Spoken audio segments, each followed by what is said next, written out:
Had a good storyline. I think the editing was really good, the black and white shots, because it put more emphasis on certain parts of the video.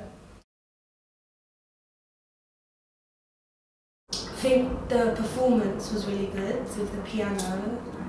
I'm quite emotional because she acted well in it. I think Lana and Amy's music video was really good.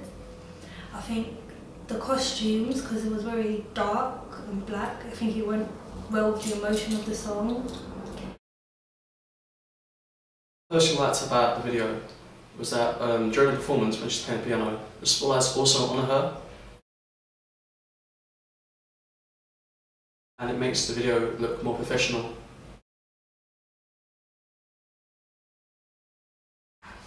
I really enjoyed Lana's video because she used a variety of shots.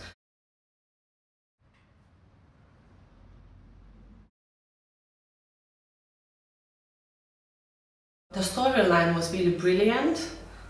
Well, I loved the whole video.